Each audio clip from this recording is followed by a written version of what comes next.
जगन्नाथ बाबा, मुझे कुछ नहीं चाहिए, बस आज मेरी माँ को भूखा मत सुलाना। उसी रात मंदिर के पुजारी को सपना आया। उन्होंने देखा भगवान जगन्नाथ मुस्कुरा रहे हैं और कह रहे हैं, मेरी बेटी बाहर बैठी है, क्या मेरे घर में उसके लिए अन्न नहीं? पुरी के पास एक छोटा सा गांव था। न बड़ा मंदिर, न रोशनी, न शोर, बस मिट्टी के घर और उनके बीच एक छोटी लड़की, गुड़िया। गुड़िया सिर्फ 8 साल की थी। उसकी आंखों में सपने थे, लेकिन पेट में भूख। उसके पिता मछुआरे थे। समुद्र उनसे सब कुछ छीन चुका था, नाव भी, जाल भी, और एक दिन उन्हें भी। माँ और बेटी। अब गुड़िया और उसकी माँ दूसरों के घर काम करके जीवन काट रही थी। माँ अक्सर कहती थी, बेटा, भगवान सब देख रहे हैं। लेकिन गुड़िया के मन में एक सवाल था, अगर भगवान सब देखते हैं तो वो हमें क्यों नहीं देखते? बारिश वाली रात। एक दिन तेज बारिश हो रही थी। माँ बीमार थी। घर में चूल्हा नहीं जला था। गुड़िया बाहर निकली और नंगे पांव मिट्टी में चलती हुई पूरी मंदिर की तरफ बढ़ गई।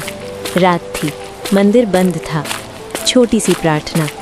गुड़िया ने मंदिर के दरवाजे के बाहर बैठकर कहा, जगन्नाथ बाबा, मुझे कुछ नहीं चाहिए, बस आज मेरी माँ को भूखा मत सुलाना। उसकी आवाज़ कांप रही थी, आंसू गिर रहे थे। मंदिर के अंदर। उसी रात मंदिर के पुजारी को सपना आया। उन्होंने देखा भगवान जगन्नाथ मुस्कुरा रहे हैं और कह रहे हैं, मेरी बेटी बाहर बैठी है, क्या मेरे घर में उसके लिए अन्न नहीं? दरवाज़ा खुला। पुजारी घबरा कर उठे। मंदिर का दरवाज़ा खोला। बाहर वही छोटी लड़की, भीगी हुई, ठिठुरती हुई। पुजारी ने पूछा, बेटी, तुम यहाँ? गुड़िया ने बस इतना कहा, बाबा से मिलने आई हूँ। चमत्कार। पुजारी उसे अंदर ले गए, महाप्रसाद दिया। लेकिन जैसे ही गुड़िया ने पहला कौर खाया, मंदिर के घंटे अपने आप बजने लगे। दीपक तेज जल उठे। भगवान जगन्नाथ की आंखों से मानो करुणा बह रही हो। बदली जिंदगी। अगले दिन गांव वालों ने देखा गुड़िया की माँ पूरी तरह ठीक थी। एक सेठ ने उन्हें काम दिया। धीरे धीरे घर बना, इज्जत मिली, जीवन बदला। आखिरी दृश्य। सालों बाद गुड़िया बड़ी हुई, लेकिन हर साल वो पूरी जाती और मंदिर के बाहर बैठकर कहती, जगन्नाथ बाबा, आज किसी और बच्चे की सुन लेना। अंतिम पंक्तियाँ। भगवान जगन्नाथ राजाओं के नहीं, भूखे बच्चों के भगवान हैं। अगर दिल सच्चा हो तो भगवान दरवाजे के बाहर भी मिल जाते हैं। क्या आप जानते हैं भगवान जगन्नाथ को समुद्र से श्री कृष्ण का दिल कैसे मिला और आज वो कहाँ है?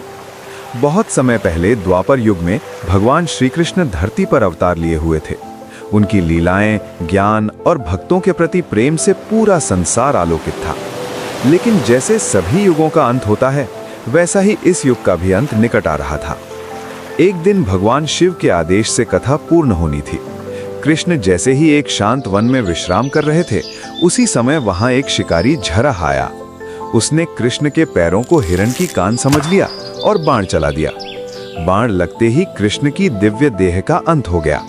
ये घटना द्वापर युग के समाप्त होने की चेतना थी। जब अर्जुन ने क्रंदन के साथ कृष्ण का अंतिम संस्कार किया तो दिव्य चमत्कार हुआ। श्री कृष्ण का हृदय पूर्ण रूप से नहीं जला। शव के अन्य हिस्से भस्म हो गए, परंतु हृदय अक्षुण्य बना रहा। कथा कहती है कि उस हृदय की ऊर्जा इतनी प्रबल थी कि वो आग में भी नष्ट नहीं हुई। अर्जुन ने उस हृदय को लौकिक कर्म के अनुसार एक लकड़ी के तख्ते पर रखकर नदी में बहा दिया। हृदय लकड़ी के उस तख्ते में सुरक्षित रूप से बंधा हुआ था और वो धीरे धीरे समुद्र की ओर बहता चला गया। समुद्र की लहरें उसे पुरी, उड़ीसा के किनारे तक ले आईं। समुद्र के किनारे एक आदिवासी बिस्वा बसु रहता था, जो उसी क्षेत्र में निवास करता था। एक दिन उसने समुद्र के किनारे एक नीले रंग की लकड़ी का टुकड़ा पाया, जिसमें प्रकाश की कुछ अद्भुत चादर फैली हुई थी। उसने समझा कि ये कोई साधारण चीज नहीं है, ये दिव्य वस्तु है। उसने उस लकड़ी को नील माधव कहा और उसकी पूजा शुरू कर दी। समय के साथ वो नील माधव उसकी श्रद्धा का केंद्र बन गया और लोग दूर दूर से उसकी प्रतिष्ठा के बारे में जानने लगे।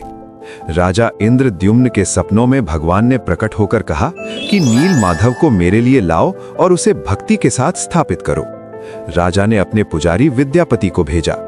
जब विद्यापति नील माधव को देखने गया, तब आदिवासी बिसुआ बसु ने कहा कि तुमको आंखों पर पट्टी बांधकर मार्ग का अनुसरण करना होगा, तभी तुम उसे देख पाओगे। विद्यापति ने नियम स्वीकार किया। उस आदिवासी द्वारा अंधेरी यात्रा करवाई गई और अंततः उन्होंने नील माधव को खोज निकाला। राजा ने नील माधव के पास पहुंचकर समझा कि ये केवल एक मूर्ति नहीं, ये हृदय का दिव्य रूप है जिसे स्वयं भगवान ने संरक्षण दिया था। इसी नील माधव से बाद में भगवान जगन्नाथ, बलभद्र और सुभद्रा की मूर्तियां बनाई गईं और उन मूर्तियों के हृदय स्थली में यही ब्रह्मा पदार्थ दल हृदय स्थापित किया गया। कथा कहती है कि यही हृदय आज भी पुरी के जगन्नाथ मंदिर में सुरक्षित है और उसकी धड़कन भक्तों के हृदय को छूती है, बिना किसी वैज्ञानिक यंत्र के बिल्कुल जीवित जैसा अनुभव देती है। आज भी जब नवकलेवर यानी ब्रह्मा परिवर्तन नाम की परंपरा में मूर्ति को बदला जाता है, तो यही हृदय ब्रह्मा पदार्थ नए शरीर में प्रवेश कराया जाता है, क्योंकि ये भगवान की असली आत्मा ऊर्जा मानी जाती है। श्री कृष्ण के अनंत अस्तित्व। भक्त मानते हैं कि भगवद हृदय कभी नष्ट नहीं होता, चाहे शरीर मिट्टी में मिल जाए, चाहे युग बदल जाए, परंतु भक्ति, प्रेम और आत्मसमर्पण की शक्ति जीवित रहती है।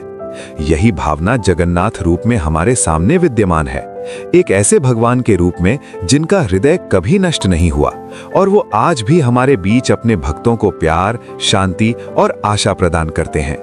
अंतिम विचार। ये कथा केवल एक धार्मिक दंतकथा नहीं है, ये संदेश देती है कि ईश्वर का हृदय वो है जो कभी समाप्त नहीं होता। उसका प्रेम, दया और अनंत शक्ति हर युग में विद्यमान रहती है। और जब भी हम जगन्नाथ जी के दर्शन करते हैं, तो ये माना जाता है कि हम सीधे भगवान श्री कृष्ण के हृदय की ऊर्जा को महसूस करते हैं, बिना किसी समय और बिना किसी दूरी के।